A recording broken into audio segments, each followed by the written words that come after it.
dahulu agar ilmu yang kita dapatkan itu bermanfaat dan berkah dan kita bisa tetap mengingatnya sampai kapanpun. Kemudian Ibu Guru persilakan kepada salah satu teman yang akan memimpin doa, kepada Dinda, silahkan pimpin doanya. Sebelum kita belajar, marilah kita membaca doa terlebih dahulu. Berdoa dimulai.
Mungkin ada yang pernah baca apa itu AI, dia tahu apa itu AI. Ada, menurut pemahamannya apa itu AI yang kalian pernah baca, yang kalian pernah dengar melalui HP misalnya? Ada? Tidak ada. Jadi hanya dengar saja ya, tidak dicari tahu. Ya. Kenapa kita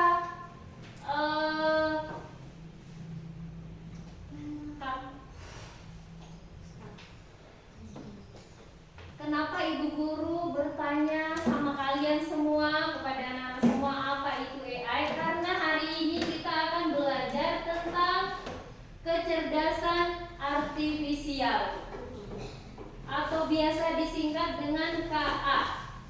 Karena tujuan pembelajaran kita pada hari ini yaitu kalian kalau pulang ke rumah harus bisa memahami pemanfaatan kecerdasan artifisial dan mengidentifikasi contohnya. Kalian harus tahu apa itu kecerdasan artifisial, bagaimana memanfaatkannya, dan kalian bisa mengidentifikasi contoh-contohnya dalam kehidupan sehari-hari. Nah, kemudian apalagi selain itu? Kalian mampu menerapkan langkah-langkah pemecahan masalah sederhana dengan bantuan kecerdasan artifisial ini. Nah, jadi kuncinya ada di kata kecerdasan artifisial. Makanya ibu bertanya, kalau tidak kecerdasan artifisial itu, atau pernah dengar tidak kecerdasan artifisial itu atau AI? Ternyata belum ada yang pernah dengar. Nah, lihat di papan, bisa dilihat? Bisa. Sebelah sini bisa lihat? Bisa. Kecerdasan artifisial itu atau dikenal dengan KA, coding, adalah kecerdasan buatan. Siapa yang buat itu? AI. AI itu buatan siapa? Manusia. Manusia. Iya, AI itu buatan manusia. Dia adalah teknologi yang memiliki kemampuan untuk memecahkan masalah layaknya manusia. Tapi dia bukan manusia, hanya saja dibuat dan dibikin oleh manusia.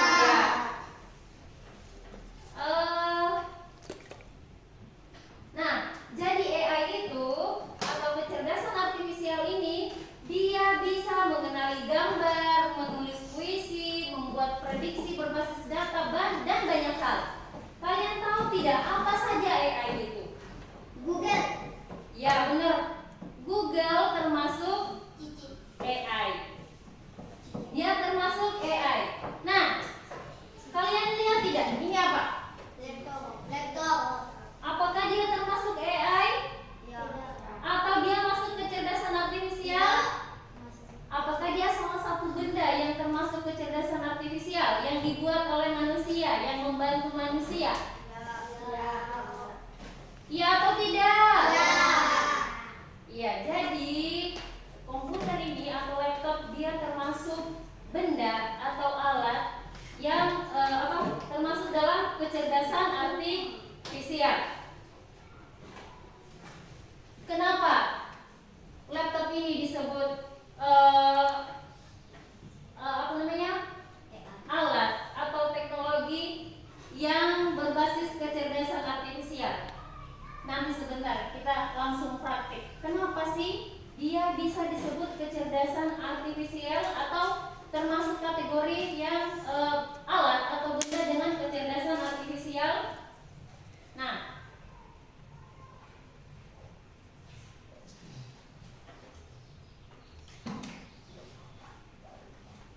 berikutnya,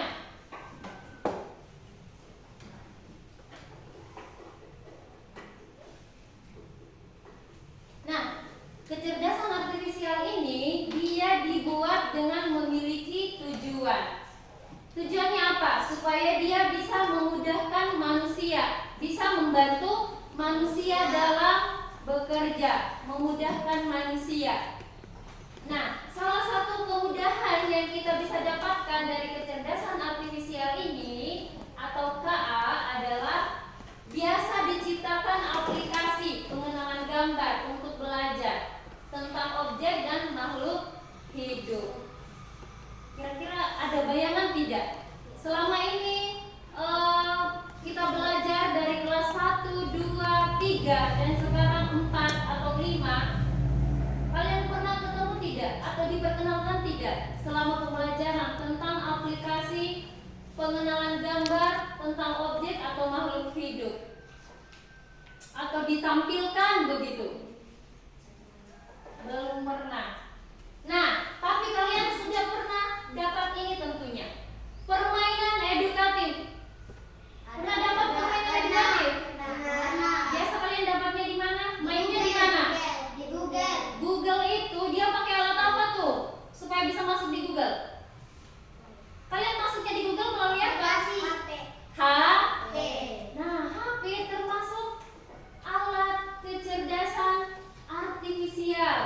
di sana kalian bisa bermain game.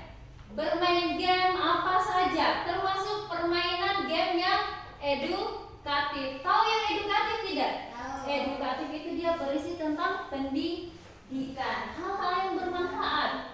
Bukan game-game sembarangan yang misalnya di dalam itu ada pelecehan atau mungkin game-game yang di dalamnya itu ada judul-judulnya. Tahu judul tidak? Tahu.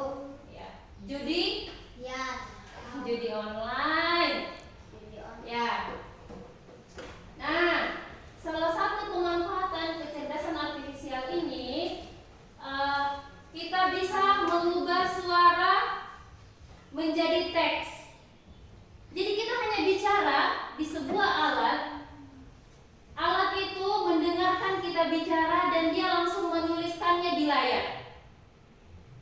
Itu salah satu pemanfaatan kecerdasan artifisial. Jadi kita tidak perlu capek-capek lagi mengetik, menulis. Kita hanya bicara saja, dia langsung muncul di layar. Atau kalian sudah pernah coba belum? Kira-kira sebelumnya di suatu alat apa begitu? Tidak. Oh, belum pernah. Berarti kalian tidak memanfaatkan teknologi dengan baik. Belum? Belum. Ya. Kemudian atau misalnya pengenalan gambar menggunakan objek wajah atau pola. Pernah? Pernah. Melalui apa itu? Aplikasi. Ya. Pernah ya? Melalui aplikasi. Ya, ada tuh aplikasi yang diciptakan dengan bisa mendeteksi wajah ketika ia berusia beberapa tahun kemudian. Atau misalnya dia dalam keadaan tua nanti bagaimana ya kira-kira bentuk mukanya. Kalian pernah coba itu? Pernah. Oh iya, pernah. Nah, salah satunya yang paling sederhana, kalian punya HP tidak? Punya.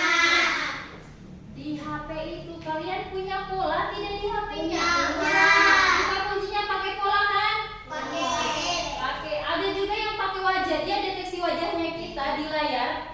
Setelah wajahnya kita terdeteksi, kunci HP-nya langsung terbuka. Ada lagi selain pola, ada juga pin. Ada. Ya, itu namanya, itu salah satu bentuk alat yang menggunakan kecerdasan artifisial. Dia identik dengan apa tuh yang biasa kalian pakai di rumah? Identik dengan alat apa sih? Yang pakai pola, pin, pengenalan wajah, yang memuat aplikasi, apa namanya? HP. Yang aplikasinya biasa kalian download di Play Store.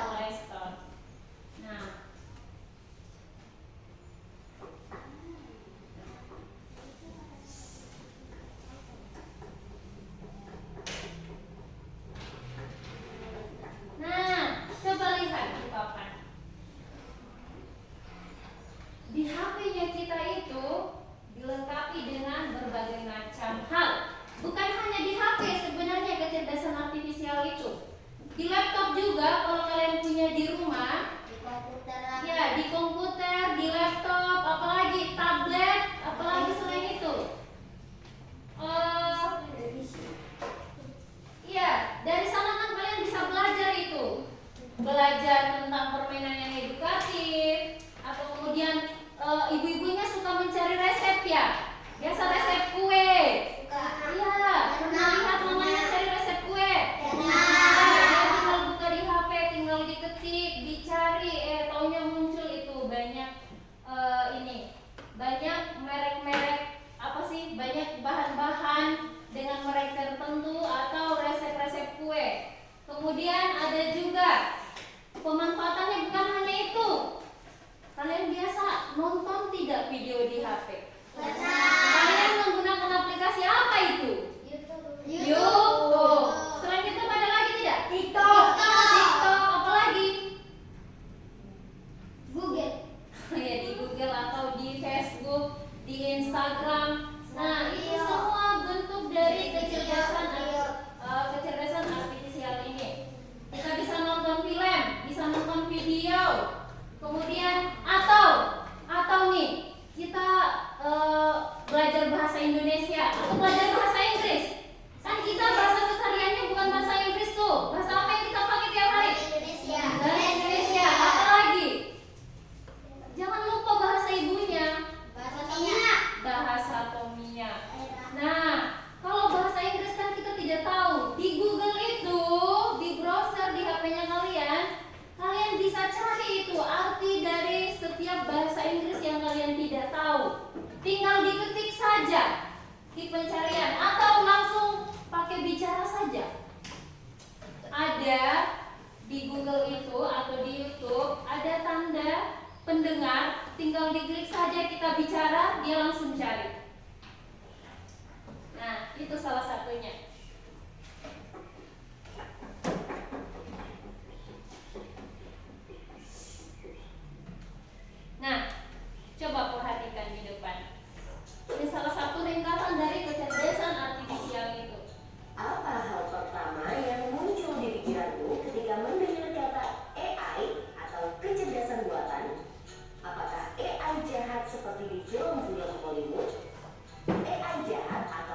Istilah AI muncul pada tahun 1956 dalam konferensi Dartmouth yang diinisiasi oleh John McCarthy, seorang ilmuwan komputer asal Amerika Serikat. Di antaranya ada 4 teknik dasar pada AI, yaitu searching, reasoning, planning, dan learning. Searching adalah teknik menemukan langkah-langkah yang sistematis untuk mencapai suatu tujuan atau solusi. Contohnya AI pada Google Maps. Reasoning adalah teknik menarik kesimpulan berdasarkan fakta-fakta yang ada. Contohnya AI pada aplikasi pendiagnosa penyakit. Planning adalah teknik memecah masalah kompleks ke dalam sejumlah operasi yang lebih sederhana. Contohnya AI pada mesin perakitan kendaraan. Learning adalah teknik mengajarkan pola-pola data untuk memperoleh pengetahuan. Contohnya AI pada sistem mobil tanpa pengemudi. Lalu, apa saja ya keunggulan menggunakan AI? AI dapat menyelesaikan tugas dengan cepat dan efisien sehingga dapat menghemat waktu dan sumber daya. AI dapat menganalisis data yang besar dan kompleks serta menemukan pola dan tren dari data tersebut. AI dapat bekerja secara konsisten dan mengurangi kemungkinan human error yang biasanya disebabkan oleh faktor kelelahan atau ketidaktelitian manusia. Selain itu, AI dapat bekerja 24 jam penuh, tidak seperti manusia yang terbatas. Sebaliknya, apa resiko menggunakan AI? Nah, apa AI resikonya menggunakan membutuhkan data AI? yang besar dan berkualitas tinggi untuk belajar dan beroperasi secara optimal. Kualitas data yang buruk dapat memunculkan hasil yang tidak akurat. Lalu, analisa atau rekomendasi yang diberikan oleh AI juga akan mengandung bias pada data yang diberikan kepadanya.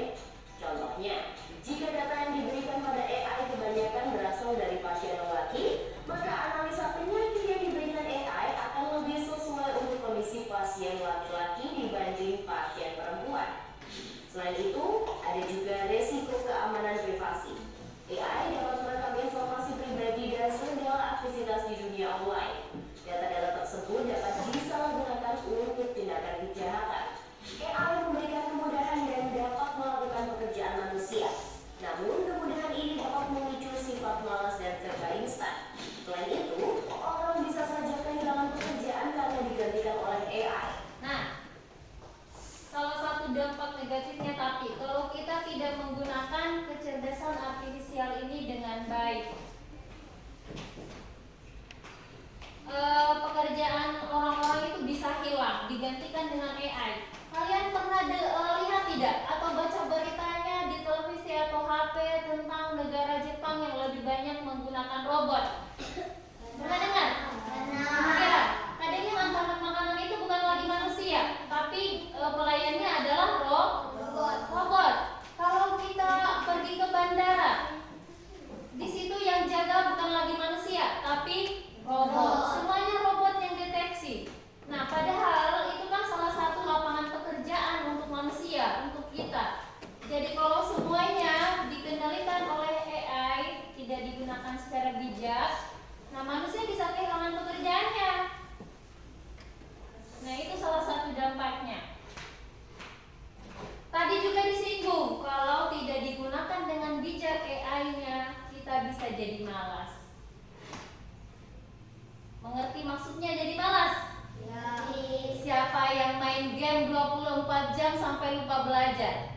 Disuruh mamanya jadi malas. Maunya main game terus saja, lihat HP terus saja, biar sudah dipanggil tidak mau berdiri. Saya. Nah, iya kan itu ada. Saya. Nah, ada lagi Firman. Itu salah satu dampak dari penggunaan AI dalam bentuk game yang tidak digunakan secara bijak. Jadinya jadi malas apa-apa, tinggal harus lihat HP. Contohnya, pekerjaan customer service yang mulai digantikan dengan chatbot AI. Selain digunakan dalam kehidupan sehari-hari, AI juga dimanfaatkan dalam berbagai bidang. Di bidang kesehatan, AI dapat digunakan untuk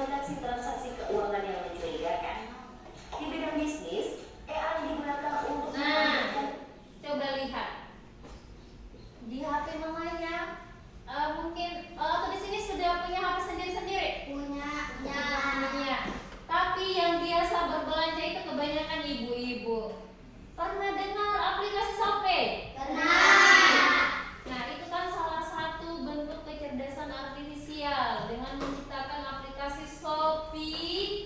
Apapun yang kita mau belanja, meskipun jaraknya barangnya ada di Jakarta, kita ada di Sulawesi, atau barangnya mungkin ada di Sumatera, di Aceh, itu bisa dipesan.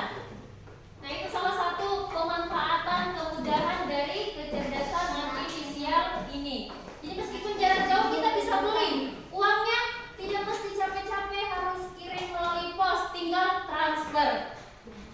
Ya, melalui Dana, melalui apa lagi, melalui mobile banking. Nah, itu salah satu pemanfaatan dari penggunaan kecerdasan artifisial ini, memudahkan. Kalian lebih spesifik dan personal serta menjawab pertanyaan dan menerima keluhan konsumen.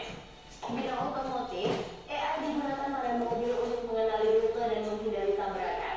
Pabrik otomotif juga menggunakan AI agar proses produksi menjadi lebih efisien dan terjamin kualitasnya. Di bidang logistik, AI dapat merencanakan rute pengiriman yang paling efektif sehingga mengurangi biaya operasional dan waktu tempuh. Di bidang pertanian, AI digunakan dalam memantau kondisi tanaman, mengendalikan hama dan penyakit tanaman, serta memprediksi hasil panen.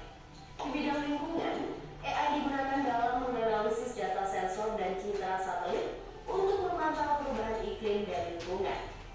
Bagaimana dengan penggunaan AI di bidang pendidikan? AI dapat membantu memantau kemajuan belajar siswa dan merekomendasikan Ini di Cina ya, di Indonesia belum yang masuk. sesuai dengan kompetensi, kebiasaan, dan minat siswa. Dengan begitu, proses belajar menjadi lebih bermakna dan tepat sasaran. Untuk bahas lebih lanjut mengenai AI di bidang pendidikan, simak video berikut ini. Wah, banyak banget ya manfaat dari AI. Meskipun begitu, teknologi AI tetap memiliki batasan dan resiko. Jadi, kamu perlu paham hal ini agar bisa menggunakan AI secara kritis dan bijak. Teknologi AI apa nih yang sudah pernah kalian gunakan? Kira-kira kalian ada ide mau mengembangkan AI yang seperti apa? Yuk, tulis pengalaman dan idemu di kolom komentar. Nah, atau ada nih yang punya cita-cita setelah tahu apa itu kecerdasan artifisial, kalau besar mau bikin robot. Misalnya, ada yang mau bikin robot mungkin? Saya. Iya. Nah, itu tidak Saya. mudah. Kita harus belajar dari sekarang tentang kecerdasan artifisial supaya kalian bisa nanti jadi pakar, jadi ilmuwan yang kemudian menciptakan robot. Yang robot itu bisa membantu memudahkan pekerjaan manusia. Oke. Nah, namun secara garis besar yang ingin Ibu Guru sampaikan adalah tentang bagaimana pemanfaatan AI yang secara sederhana ada di lingkungan kalian sehari-hari. Salah satunya alat AI yang paling banyak digunakan itu adalah handphone atau HP, di mana HP ini memiliki Google Translate. Nah, Google Translate, kemudian ada platform yang tadi sudah Ibu Guru jelaskan, kemudian ada komputer, ada Google Lens, kemudian Google Assistant. Nah, itu semua ada di fitur HP-nya kalian. Hanya kalian mungkin tidak tahu karena buka HP hanya untuk apa? Main apa? Main bola. Main game. Kalian pernah berpikir tidak? Ini tadi saya dikasih Ibu Guru tugas, tapi kok susah ya? Saya sudah cari di buku tapi tidak ada. Sebenarnya kalian bisa cari juga di Google. Tapi dicarinya bukan berarti langsung menyontek dari A sampai B apa yang didapat melalui Google. Tidak. Kita saring, kita pelajari ini benar tidak ya? Jawabannya sudah benar tidak ya dengan yang dijelaskan sama Ibu Guru tadi? Nah, itu salah satu kegunaan dari kecerdasan artifisial ini. Oke. Karena itu, kira-kira kalian mengerti tidak apa itu kecerdasan artifisial? Sudah mengerti? Kurang semangat. Mana semangatmu? Mana semangatmu?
Apanya disingkat?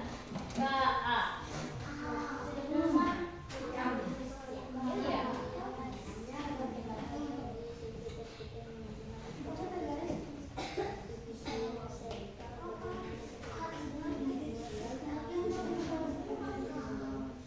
Coba kelompok 1 maju ya, kelompok 3 maju ke depan. Semuanya maju ke depan. Berdiri di sini.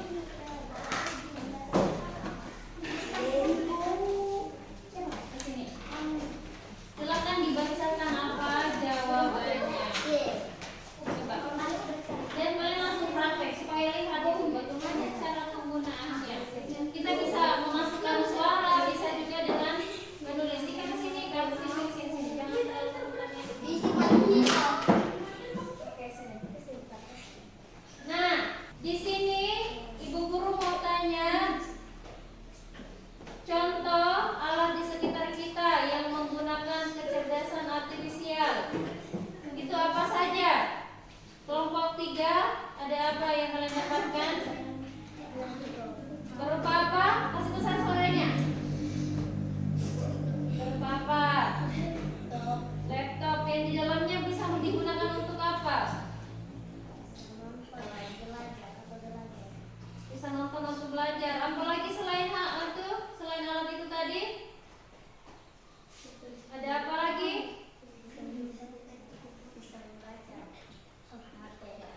Ya, dia gunanya untuk apa?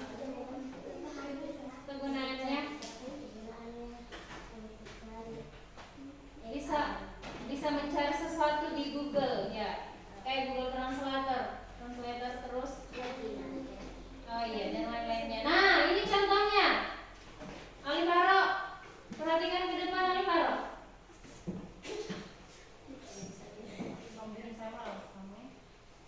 Coba lihat, di depan ini ada Google. Dia salah satu kecerdasan artifisial yang kita bisa mencari apa yang kita mau. Coba di maju terus arahkan kursornya. Coba salah satu dari kalian. Nah, yang lain bisa lihat di papan. Sini tuh. Sini.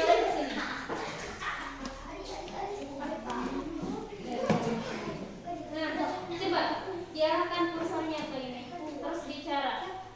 Apa ya tadi ya?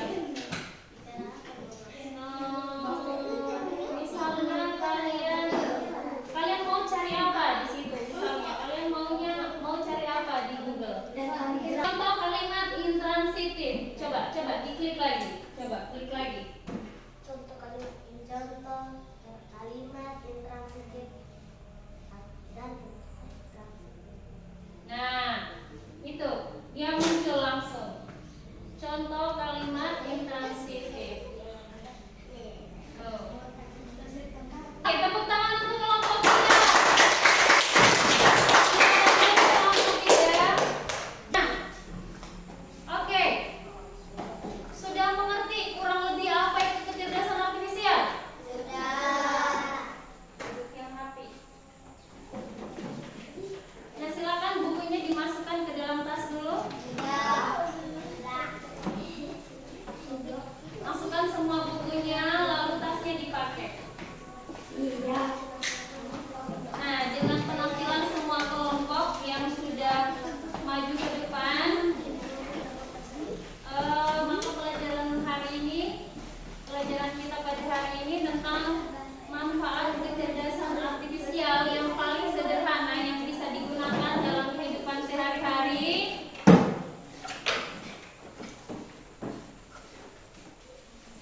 Maka Ibu Guru dapat menyimpulkan bahwa kecerdasan artifisial yang kita pelajari hari ini sudah dapat kalian mengerti, terutama pemanfaatannya dalam hal yang paling sederhana di lingkungan sekitar yang biasa kita gunakan dalam kehidupan sehari-hari. Nah, dan apa saja yang bisa membantu kita memecahkan masalah dengan kecerdasan artifisial ini. Kira-kira kalian tertarik tidak untuk belajar lagi tentang kecerdasan artifisial itu? Tertarik tidak kelompok 3? Tertarik. Tidak semangat